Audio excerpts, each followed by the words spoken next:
எனக்கு காடு போகுது என்ன உனக்கு இந்தியாவும் கூட எழுத வராது. உனக்கு ஆபத்து என்றால் அங்கு நிற்கின்றால் ஓடோடி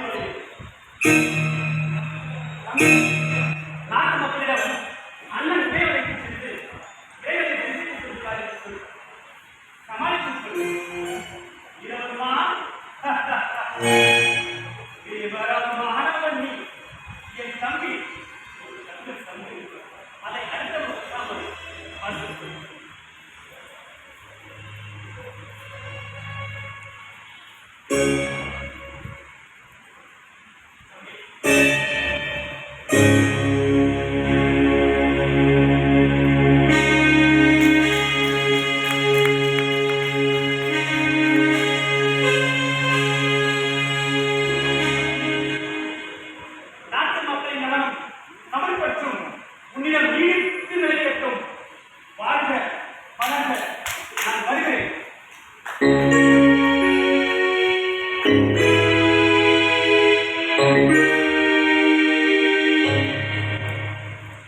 Nah.